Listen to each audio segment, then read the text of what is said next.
What is going on, everybody? Welcome back to the Online SEC Dynasty. Today, we're going to be looking at a couple of different things. The first thing we're going to look at is the team statistics. Starting out, we see here that Missouri leads in all offensive yards with 4,852. The bottom of that, Alabama is the only user-controlled team that's close to the bottom there. But Texas is dead last. Most passing yards, again, goes to Missouri. Vanderbilt's up there, and Kentucky and Arkansas as well. And the worst is Texas. Right behind them is Alabama. Rushing yards, Texas A&M is leading the season in rushing yards as they have a really good running back duo in Reuben Owens. And then we see here that Ole Miss is behind them, and then Tennessee. The worst worst rushing team here is Kentucky and Vanderbilt, as they do not run the ball a whole lot. Most points per game does go to LSU at 75.1. They have a touchdown lead over Missouri, Kentucky, and Arkansas. Most passing touchdowns, again, goes to Missouri. They have 10 more than Kentucky. Rushing touchdowns would go to Arkansas as they have 29. But Texas A&M is right behind them. And that 29, most of that is coming from Taylor Green, their quarterback. Defensively, total yards allowed, Missouri's allowed the most total yards, and Alabama's allowed the least amount of total yards. Most passing yards allowed, Arkansas's allowed the most with 3,652, and Alabama's allowed the least most with 1,463. Rushing yards allowed, Auburn's only allowed 392 rushing yards, and Missouri's allowed 1,145 rushing yards. But not a very good rush defense. Who's allowed the most points? That would be also Missouri. And the least most would be Texas, and Alabama's right behind them. Who has the most sacks? That goes to South Carolina with 32. The least most would be Georgia at 11. Most fumble recoveries is 8, with Oklahoma and LSU are both tied at 8. The least would be Alabama and Texas A&M. Most interceptions goes to Kentucky with 35. LSU has 33. Georgia's only got 2. Mississippi State's only got 3, 6 from Texas, and 7 from Oklahoma. Conversion percentage, third down percentage, Texas A&M has a 68% completion when trying to convert on third down. The least amount would be Alabama with 34. Fourth down, Auburn has a 72%, while Tennessee only has a 22%. Red zone efficiency, points percentage, Georgia leads at 60. Tennessee is last with 22. Defensive trips, red zone points percentage, Alabama has 69 and LSU 23. Penalties, the most penalties so far have been from Mississippi State for a total of 269 yards. And the last thing we're going to look at here for team stats is turnover differential. Alabama leads with 27 more turnovers than they've turned the ball over. Ole Miss has negative 14. Ole Miss has given the ball away 32 times. Texas A&M's only given the ball away 4 times. 30 of them are interceptions for Ole Miss with 2 fumbles lost. Texas A&M has 2 and 2. Look at takeaways. LSU has the most takeaways. Kentucky has the second most, and Mississippi State, Georgia, and Alabama have the least most takeaways. Most interceptions we saw a couple minutes ago was Kentucky, and then fumble recoveries was LSU and Oklahoma. So there's just a little bit of overview of the team stats so far this year in the SEC. We got some really good offenses, some really bad defenses, and just overall nice little disperseness over here in the SEC conference. Now I want to come over here and look at our top 25 rankings. I'm not going to go through all teams. I'm just going to highlight the user-controlled teams. So Kentucky moves up one spot this week, goes to number 3. Auburn goes from 7 to 5. LSU goes from 9 to 6. Texas A&M had a bye week last week, so they actually drop a spot to 9. Florida gets into the playoff bracket, moving up from 14 to 12. Arkansas, who's also on a bye week, goes from 13 to 14. Missouri was on a bye week as well. They actually jumped from 20 to 19. South Carolina, who wasn't ranked last week, has now jumped up to 21 with their 6-1 record and 4-1 record in conference play, and they play Oklahoma this week. To go over our games from week 5 and week 6. We see that Arkansas is leading 7-0 early in the first quarter here as Taylor Green scrambles out the right side, gets a good block there and gets a touchdown, and they take a 14-0 lead. We see here now Arkansas is up 21-8 here in the middle of the second quarter. Texas A&M has a chance to get back into it. They complete a pass, but the receiver can't hold on to the ball, and Arkansas gets it back. Arkansas beats Texas A&M 62-27. As we see here, Taylor Green had 6 passing touchdowns along with 3 rushing touchdowns, all 6 going to sophomore receiver Jordan Anthony.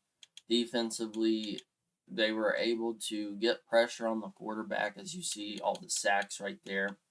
Didn't get any interceptions, but they did get a lot of pressure on the quarterback. And then looking at Texas A&M, Connor Weigman, one of the best quarterbacks this year so far in completion percentage, has another great game, completing 83% of his passes. Only had 2 touchdowns.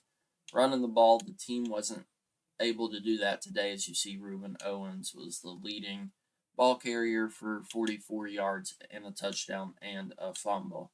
Catching the ball, Moose Muhammad III had 97 receiving yards in this one. He may be a good pick in the upcoming draft. Not round 1 guy. I could see him going round 4, round 5, possibly. Moving on to the next game, we have Alabama does beat Georgia 45-29. Jalen Milroe has 4 touchdown passes, 1 interception, 377 yards. Running the ball, Justice Haynes had a touchdown and a fumble, and catching, Kendrick Law had 103 yards and a touchdown, and Kobe Prentice had 102 yards and a touchdown. Defensively, they got a couple sacks and 1 interception from Quandarius Robinson, but they were able to get a good win over Georgia, which will help them out in the rankings. Missouri plays Northern Illinois, wins 73-31. Drew Pine did get in the game a little bit here, but Brady Cook, really weird stat line here against Northern Illinois. He had 500 passing yards, 7 touchdowns, but also threw 4 interceptions and was sacked 1 time. Running the ball, they did pretty well. Marcus Carroll, who took over the starting spot from Nate Noel a couple weeks ago, he's got 98 rushing yards. Noel did still play some with 77 and a touchdown. And Toboris Jones, our sophomore, also got 30 rushing yards and a touchdown in this one. Catching the ball, Luther Burden, 11 catches, 266 yards, and 4 touchdowns. Thea Weiss also had a good game with 173 yards and 2 touchdowns. And then defensively, we have 2 sacks from Chuck Hicks and 2 interceptions and a deflection as well, along with 7 tackles. He actually ended up winning Defensive Player of the Week in the conference this week. But overall, just a pretty good defensive performance for Missouri in that one. Our next game, LSU kills South Alabama 96-31. Garrett Nussmeier had 11 touchdowns and 1 interception. Running the ball, Josh Williams had over 100 rushing yards. Catching the ball, Mason Taylor, 359 yards and 10 touchdown catches. He is obviously the number 1 tight end on the board going into the draft. and we'll talk about that a little bit later. But Kyron Lacey also had a pretty good day with 208 receiving yards and 2 touchdowns. And defensively, they only had 1 sack, but they did get 5 turnovers on interceptions there. Ole Miss, Kentucky. Kentucky beats Ole Miss 90-38 as they stay undefeated. Brock Vandagriff 7 touchdowns, 1 interception. He also had a rushing touchdown, and Trey also had a rushing touchdown in this one. Catching the ball, Barian Brown, the other great receiver so far for this conference, 226 receiving yards and 3 touchdowns. Defensively, no sacks, but they did get 10 interceptions in this game. 3 from Alex Afari, 2 from Christian Story, 2 from Maxwell Hairston, 1 from Bryant, 1 from Hardaway, and 1 from Zion Childress. Looking at Ole Miss, obviously not what we would expect from Jackson Dart this season in his senior season. 1 touchdown, 10 interceptions. He had a rushing touchdown too. Ulysses Bentley had 74 yards and 3 rushing touchdowns, so he's really been one of their main guys on offense because Jackson Dart's not been able to get anything going. Might even look at benching Jackson Dart for the rest of the season here. Jordan Watkins had 115 receiving yards and a touchdown. The last game of the week, Auburn versus Oklahoma. Auburn wins by 2 touchdowns here, 49-35. Peyton Thorne threw 2 interceptions along with the touchdown pass. But their strong part of their offense is their running game. And they had 83 yards from Alston and a touchdown. Jeremiah Cobb had 70 and a touchdown, and Jarquez Hunter had 58 and 2 touchdowns. Catching the ball, Cam Coleman, their freshman, who's been on fire this year, 105 receiving yards and a touchdown there as well. Defensively, they got a couple interceptions here from Kyan Lee and Terrence Love, which makes it pretty easy to win when you're able to get the ball and get the turnovers.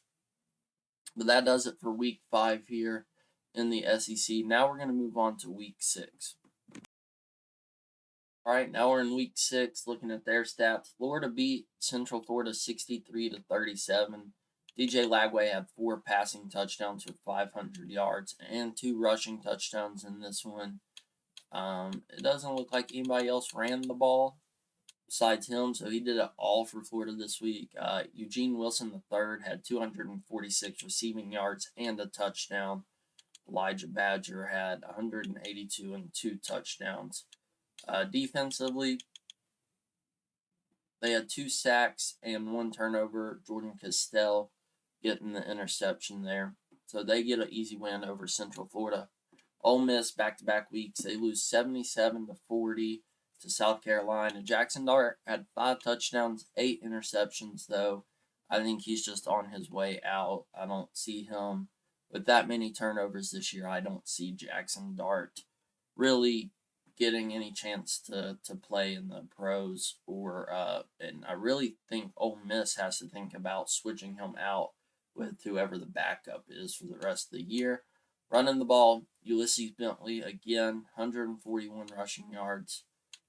Catching the ball, Jordan Watkins had 3 touchdowns for 255 yards. Defensively, only 1 sack, and they did get 3 interceptions in this one. But on the other side of the ball, we got Lenore Sellers, 405 passing yards, 7 touchdowns, 3 interceptions. Running the ball, Raheem Sanders had 63 rushing yards and 2 touchdowns. Receiving the ball, Nick Harbor, 311 receiving yards, 6 receiving touchdowns, and he's only a sophomore. If he were able to get drafted in the draft, I think he would be a top 10 pick for sure. But he is only a sophomore, so we'll talk more about that later. Defensively, they had 3 sacks, got a total of 8 interceptions, 3 from Debo Williams here for 83 yards as South Carolina easily takes that game. Then we get Auburn versus Georgia. Auburn wins 41-20 to stay undefeated. Peyton Thorne, again, he didn't turn the ball over this game, but he only had one passing touchdown. But like I said previously, their running game is their strong point. He had 82 rush yards from Jarquez Hunter with 3 touchdowns, and Alston also added a touchdown. Catching the ball, Jarquez Hunter, he's a running back that's able to catch the ball out of the backfield as well. He finishes with 117 receiving yards as well. And defensively, they had 3 sacks and an interception as they beat Georgia in this one. Alabama Vanderbilt upsets Alabama 33-13. Jalen Milroe throws another 5 interceptions this year. Running the ball, nothing was happening. Receiving, Kendrick Law had 177 receiving yards and a touchdown. Defensively, they had 3 sacks and 2 interceptions. Vanderbilt, though, here, Nate Johnson had 3 touchdowns, 2 interceptions. Also had 2 rushing touchdowns. Catching the ball, Micah Bell had a touchdown, Darian Wiley, and Cedric Alexander. So really spread the ball around there. And then defensively, 1 sack, and then they had the 5 turnovers as well. Freshman Dante Carter really stepped up. Martell High had another 2 interceptions, and Prince Colley had 1 as well.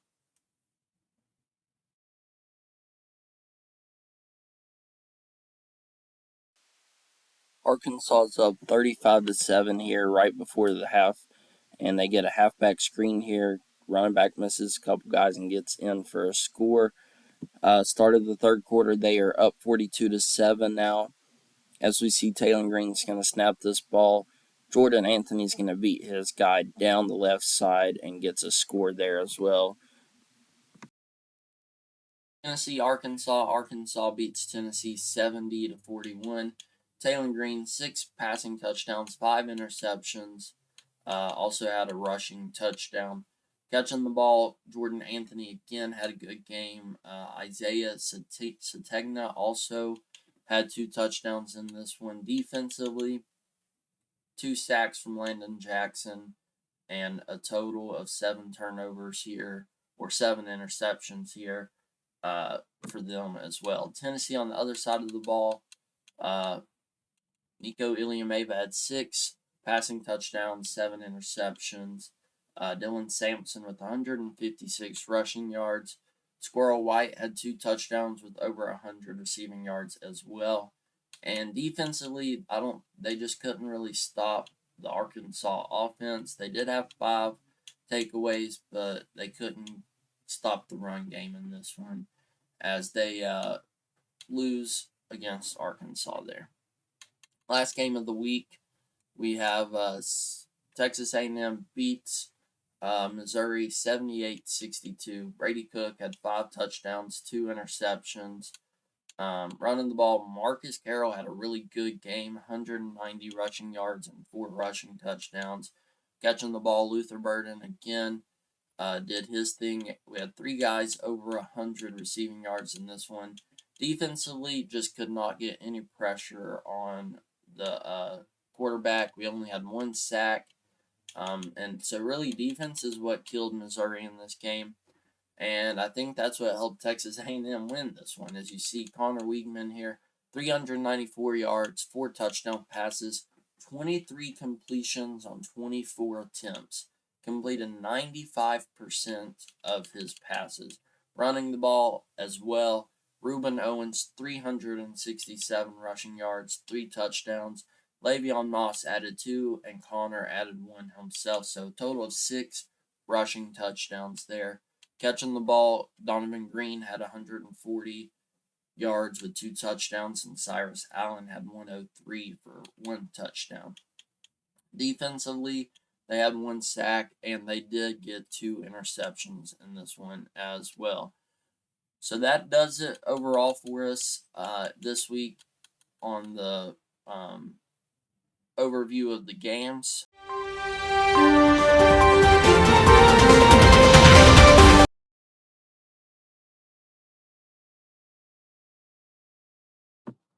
Alright guys, that's going to do it for this video. In our next video for this series, all we're going to be doing is going over the updated recruits, the guys that have committed. We may look at some guys that are still available. And then we're also going to look at the first mock draft of the NFL. It's going to be the first round only, and we'll talk more about that. But next video is going to be recruiting updates and first round mock draft. So if you guys like this one, please give it a thumbs up. Subscribe if you haven't already. And we hope you all have a great day.